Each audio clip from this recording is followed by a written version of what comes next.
ನಮಸ್ತೆ ವೀಕ್ಷಕರೇ, ಎಲ್ಲ ಚೆನ್ನಾಗಿದೆ ಚಾನಲ್ಗೆ ಮತ್ತೆ ನಿಮ್ಮೆಲ್ರಿಗೂ ಸ್ವಾಗತ. ನಾನು ರಾಜೇಶ್ವರಿ. ಇವತ್ತು ನಾನು ರೆಸ್ಟೋರೆಂಟ್ ಸ್ಟೈಲ್ ಸ್ಟಾರ್ಟರನ್ನು ತೋರಿಸ್ತಾ ಇದ್ದೀನಿ. ಚಿಲ್ಲಿ ಪನ್ನೀರ್. ಇದನ್ನು ಹೇಗೆ ಮಾಡೋದು ಅಂತ ನೋಡೋಣ ಬನ್ನಿ. ಹಾಗೆ ನೀವಿನ್ನೂ ನಮ್ಮ ಚಾನಲ್ಗೆ ಸಬ್ಸ್ಕ್ರೈಬ್ ಆಗಿಲ್ಲ ಅಂದರೆ ಚಾನಲ್ಗೆ ಸಬ್ಸ್ಕ್ರೈಬ್ ಮಾಡ್ಕೊಳ್ಳಿ. ವಿಡಿಯೋನ ಸ್ಕಿಪ್ ಮಾಡದೆ ಕಡೆ ತನಕ ನೋಡಿ. ಬನ್ನಿ ಈ ಚಿಲ್ಲಿ ಪನ್ನೀರನ್ನ ಹೇಗೆ ಮಾಡೋದು ಅಂತ ನೋಡ್ಕೊಂಡು ಬರೋಣ. ನಾನಿಲ್ಲಿ ಒಂದು ಮಿಕ್ಸಿ ಜಾರ್ಗೆ ಒಂದು 3 ಹಸಿಮೆಣಸಿನಕಾಯಿ, ಒಂದು 2 ಇಂಚ್ ಆಗುವಷ್ಟು ಶುಂಠಿ ಹಾಗೂ ಒಂದು 10 ಬೆಳ್ಳುಳ್ಳಿನ ಹಾಕ್ಕೊಂಡು ತರಿಯಾಗಿ ಪುಡಿ ಮಾಡ್ಕೊಂಡು ಇಟ್ಕೊತಾ ಇದ್ದೀನಿ. ಹಾಗೆ ಇಲ್ಲಿ 200 ಗ್ರಾಮ್ ಅಷ್ಟು ನಾನು ಪನ್ನೀರನ್ನ ತೊಗೊಂಡಿದ್ದೀನಿ. ಅದನ್ನು ಕ್ಯೂಬ್ಸ್ ಆಗಿ ಕಟ್ ಮಾಡ್ಕೊಳ್ಳೋಣ. ತುಂಬ ಸಣ್ಣದಾಗಿ ಬೇಡ, ಮೀಡಿಯಮ್ ಹದಕ್ಕೆ ಕಟ್ ಮಾಡ್ಕೊಂಡು ರೆಡಿ ಮಾಡ್ಕೊಳ್ಳೋಣ. ನೋಡಿ, ಈ ಅದಕ್ಕಿದ್ರೆ ಸಾಕಾಗತ್ತೆ.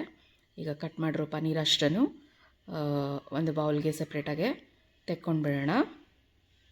ಆಮೇಲೆ ಇದಕ್ಕೆ ಮ್ಯಾರಿನೇಷನ್ ಮಾಡಬೇಕಾಗತ್ತೆ. ಈಗ ನಾನು ಒಂದು ಮೀಡಿಯಮ್ ಸೈಜ್ನ ಈರುಳ್ಳಿನ ಈ ರೀತಿ ಎಳೆಯಾಗಿ ಬಿಡಿಸ್ಕೊತಾ ಇದ್ದೀನಿ. ಮಧ್ಯದ ಭಾಗನ ನೀವು ಬೇರೆ ಏನಕ್ಕಾದರೂ ಬಳಸ್ಕೊಳ್ಬೋದು. ನೋಡಿ, ಬರೀ ಈ ರೀತಿ ಎಳೆಗಳನ್ನು ಮಾತ್ರ ಬಿಡಿಸ್ಕೊಂಡು ಇಟ್ಕೊಳ್ಳೋಣ. ಹಾಗೆ ನಾನು ಒಂದು ಕ್ಯಾಪ್ಸಿಕಮನ್ನು ತೊಗೊಂಡಿದ್ದೀನಿ. ಅದನ್ನು ಸಹ ಸಣ್ಣದಾಗಿ ಮೀಡಿಯಮ್ ಹದದಲ್ಲಿ ಕ್ಯೂಬ್ಸ್ ಆಗಿ ಕಟ್ ಮಾಡ್ಕೊಳ್ಳೋಣ. ನೀವಿಲ್ಲಿ ಯೆಲ್ಲೋ ಕ್ಯಾಪ್ಸಿಕಮ್, ರೆಡ್ ಕ್ಯಾಪ್ಸಿಕಮ್ ಎಲ್ಲದನ್ನು ಬಳಸ್ಕೋಬೋದು. ನಾನು ತೀರಾ ಮನೆಯಲ್ಲಿರೋ ಪದಾರ್ಥಗಳನ್ನು ಬಳಸಿ ಮಾಡ್ತಾ ಇರೋದ್ರಿಂದ ಬರೀ ಗ್ರೀನ್ ಕ್ಯಾಪ್ಸಿಕಮನ್ನು ಉಪಯೋಗಿಸ್ತಾ ಇದ್ದೀನಿ. ಈಗ ಇಷ್ಟು ಕಟ್ ಮಾಡಿ ರೆಡಿ ಮಾಡ್ಕೊಂಡ ನಂತರ ನಾವೀಗ ಪನ್ನೀರ್ಗೆ ನಾವು ತರಿಯಾಗಿ ಪುಡಿ ಮಾಡ್ಕೊಂಡಿದ್ದಂಥ ಶುಂಠಿ, ಬೆಳ್ಳುಳ್ಳಿ ಹಾಗೂ ಹಸಿಮೆಣಸಿನ್ಕಾಯಿನ ಹಾಕ್ಕೊಳ್ಳೋಣ. ಹಾಗೆ 1 ಟೇಬಲ್ ಚಮಚ ಆಗುವಷ್ಟು ಕಾರ್ನ್ಫ್ಲವರನ್ನು ಹಾಕ್ಕೊಳ್ತಾ ಇದ್ದೀನಿ. ಹಾಗೆ ರುಚಿಗೆ ತಕ್ಕಷ್ಟು ಉಪ್ಪನ್ನು ಸೇರಿಸೋಣ. ಒಂದು 1/4 ಚಮಚ ಆಗುವಷ್ಟು ಕಾಳುಮೆಣಸಿನ ಪುಡಿಯನ್ನು ಹಾಕ್ಕೊಳ್ತಾ ಇದ್ದೀನಿ. ಹಾಗೆ ನಾನಿಲ್ಲಿ ಸುಮಾರು 1 ಟೇಬಲ್ ಚಮಚ ಆಗುವಷ್ಟು ಟೊಮ್ಯಾಟೊ ಸಾಸ್, ಇದು ಟೊಮ್ಯಾಟೊ ಮತ್ತು ಚಿಲ್ಲಿ ಎರಡೂ ಮಿಕ್ಸ್ ಆಗಿರೋವಂಥ ಸಾಸ್ ಇದು, ಅದನ್ನು ಬಳಸ್ತಾ ಇದ್ದೀನಿ. ನಿಮ್ಮ ಹತ್ರ ಬರೀ ಚಿಲ್ಲಿ ಸಾಸ್ ಇದ್ದರೆ ಅದನ್ನು ಹಾಕ್ಕೊಳ್ಬೋದು. ಈಗ ಇದನ್ನು ಚೆನ್ನಾಗಿ ಮಿಕ್ಸ್ ಮಾಡ್ಕೊಳ್ಳೋಣ. ಕಾರ್ನ್ಫ್ಲವರ್ ಅಷ್ಟೂ ಚೆನ್ನಾಗೆ ಪನ್ನೀರ್ ಮೇಲೆ ಕೋಟ್ ಆಗಬೇಕು. ಒಂದು ತಿನ್ ಫಿಲಮ್ ಥರ ಕೋಟ್ ಆಗಬೇಕು ಪನ್ನೀರ್ ಮೇಲೆ. ಇನ್ನು ಸ್ವಲ್ಪ ಕಾರ್ನ್ಫ್ಲವರ್ ಬೇಕಿದ್ರೆ ನೋಡಿಕೊಂಡು ಸೇರಿಸ್ಕೊಳ್ಳೋಣ. ಈ ರೀತಿ ಮಾಡೋದ್ರಿಂದ ಆಚೆಗಡೆ ಕ್ರಿಸ್ಪಿಯಾಗುತ್ತೆ, ಒಳಗಡೆ ಸಾಫ್ಟಾಗಿ ಪನ್ನೀರ್ ಇರುತ್ತೆ. ನಾನು ಇನ್ನೂ ಒಂದು ಅರ್ಧ ಟೇಬಲ್ ಚಮಚದಷ್ಟು ಕಾರ್ನ್ಫ್ಲವರನ್ನು ಸೇರಿಸ್ತಾ ಇದ್ದೀನಿ. ಇದನ್ನು ಚೆನ್ನಾಗೆ ಕೋಟ್ ಮಾಡ್ಕೊಳ್ಳೋಣ. ನೋಡಿ, ಈ ರೀತಿ ಪನ್ನೀರನ್ನ ಚೆನ್ನಾಗಿ ಕೋಟ್ ಮಾಡ್ಕೋಬೇಕಾಗತ್ತೆ. ನಿಮಗೆ ಈ ಚಿಲ್ಲಿ ಪನ್ನೀರ್ ತುಂಬಾ ಟೇಸ್ಟಿಯಾಗುತ್ತೆ. ನೀವು ಹಾಗೇನೂ ತಿನ್ಬೋದು, ಇಲ್ಲ ಯಾವುದಕ್ಕಾದರೂ ಫ್ರೈಡ್ ರೈಸ್ ಏನಾದರೂ ಮಾಡಿಕೊಂಡ್ರೆ ಅದಕ್ಕೂ ಸಹ ನೆಂಚ್ಕೊಂಡು ತಿನ್ಬೋದು. ಇದು ಡ್ರೈ ವರ್ಷನಲ್ಲಿ ಮಾಡ್ತಾ ಇರೋದು. ನೀವು ಇದನ್ನೇ ಸಾಸಿ ವರ್ಷನಲ್ಲಿ ಸಹ ಮಾಡ್ಕೊಳ್ಬೋದು.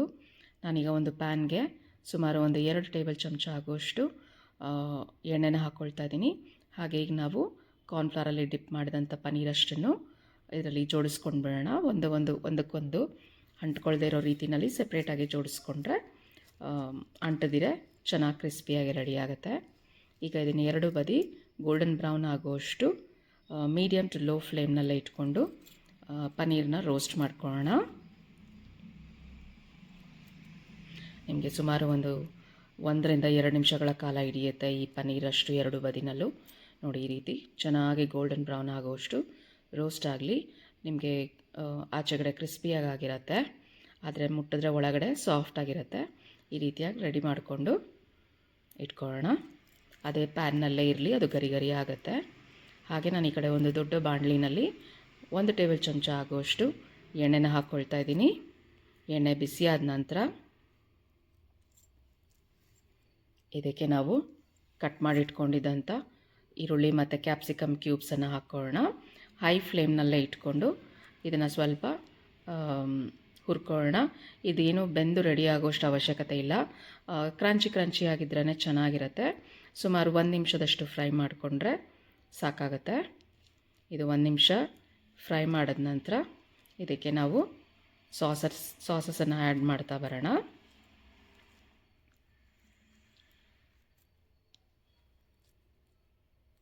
ನೋಡಿ, ಇಷ್ಟು ಫ್ರೈ ಆದರೆ ಸಾಕಾಗುತ್ತೆ. ತುಂಬ ಏನು ಬೇಯುವಷ್ಟು ಅವಶ್ಯಕತೆ ಇಲ್ಲ. ಈಗ ನಾವು ಇದಕ್ಕೆ ಸಾಸಸ್ನ ಆ್ಯಡ್ ಮಾಡ್ಕೊಳ್ಳೋಣ. ಮೊದಲಿಗೆ ನಾನಿಲ್ಲಿ ಟೊಮ್ಯಾಟೊ ಚಿಲ್ಲಿ ಸಾಸನ್ನು ಒಂದರಿಂದ 1.5 ಟೇಬಲ್ ಚಮಚದಷ್ಟನ್ನು ಹಾಕ್ಕೊಳ್ತೀನಿ. ನೀವು ಬರೀ ಚಿಲ್ಲಿ ಸಾಸ್ ಇದ್ದರೆ ಅದನ್ನ ಸಹ ಹಾಕ್ಕೊಳ್ಬೋದು. ಹಾಗೆ 1 ಚಮಚದಷ್ಟು ಸೋಯಾ ಸಾಸನ್ನು ಹಾಕ್ಕೊಳ್ತಾ ಇದ್ದೀನಿ. ಹಾಗೆ ಅರ್ಧ ಚಮಚದಷ್ಟು ವೆನೆಗರನ್ನು ಸೇರಿಸ್ತಾ ಇದ್ದೀನಿ. ನೀವು ಈ ಸಾಸಸ್ ಎಲ್ಲ ನಿಮಗೆ ಕನ್ಸಿಸ್ಟೆನ್ಸಿ ಯಾವ ರೀತಿ ಬೇಕೋ ಆ ರೀತಿ ಹಾಕ್ಕೊಳ್ಬೋದು. ಸ್ವಲ್ಪ ಜಾಸ್ತಿನೇ ಗ್ರೇವಿ ಥರ ಬೇಕು ಅಂದರೆ ಸ್ವಲ್ಪ ಜಾಸ್ತಿ ಹಾಕ್ಕೊಳ್ಳಿ. ಈಗ ಇದಷ್ಟನ್ನು ನಾನಿಲ್ಲಿ 1 ಟೇಬಲ್ ಚಮಚ ಆಗುವಷ್ಟು ಕಾರ್ನ್ಫ್ಲವರನ್ನು ಒಂದು ಬಟ್ಲಲ್ಲಿ ತೊಗೊಂಡಿದ್ದೀನಿ.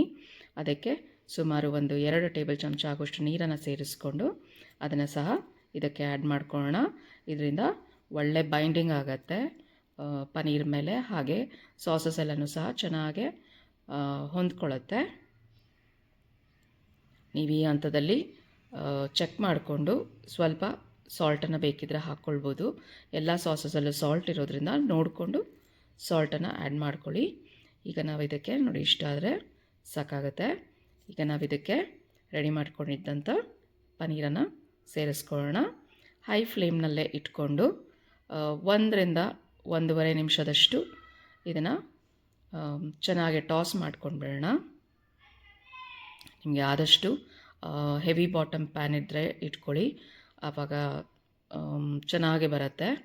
ನೋಡಿ ಇಷ್ಟ ಆದರೆ ಸಾಕಾಗುತ್ತೆ. ಚಿಲ್ಲಿ ಪನ್ನೀರ್ ರೆಡಿ ಆಯಿತು. ಕಡೆಯದಾಗಿ ನಾನಿಲ್ಲಿ ಹೆಚ್ಚಿದಂಥ ಕೊತ್ತಂಬರಿ ಸೊಪ್ಪನ್ನು ಹಾಕ್ಕೊಳ್ತಾ ಇದ್ದೀನಿ. ಸ್ಪ್ರಿಂಗ್ ಆನಿಯನ್ ಇದ್ದರೆ ಸ್ಪ್ರಿಂಗ್ ಆನಿಯನ್ನ ಸಹ ಹಾಕ್ಕೊಳ್ಬೋದು, ಅದನ್ನು ತುಂಬಾ ರುಚಿಯಾಗುತ್ತೆ. ನೋಡಿದ್ರಲ್ಲ, ಟೇಸ್ಟಿಯಾಗಿ ಮನೆಯಲ್ಲೇ ಚಿಲ್ಲಿ ಪನ್ನೀರನ್ನ ಹೇಗೆ ಮಾಡೋದು ಅಂತ ನೀವು ಸಹ ಮನೆಯಲ್ಲಿ ಮಾಡ್ಕೊಳ್ಳಿ. ಖುಷಿಯಾಗಿ ತಿನ್ನಿ, ಖುಷಿಯಾಗಿರಿ. Thank you for watching. Take care. ಧನ್ಯವಾದಗಳು. ನೋಡಿದ್ರಲ್ಲ, ಎಷ್ಟು ರುಚಿಯಾಗಿ ಕಾಣಿಸ್ತಾ ಇದೆ. ನೋಡೋದಕ್ಕೇ ತುಂಬ ಚೆನ್ನಾಗಿ ಕಾಣಿಸ್ತಾ ಇದೆ, ಅಷ್ಟೇ ರುಚಿಯಾಗಿ ಇದೆ. ಇದನ್ನು ನೀವು ಸಹ ಮಾಡ್ಕೊಳ್ಳಿ. ಹೇಗೆ ಬಂತು ಅಂತ ಕಮೆಂಟ್ ಸೆಕ್ಷನಲ್ಲಿ ತಿಳಿಸಿ. Thank you for watching.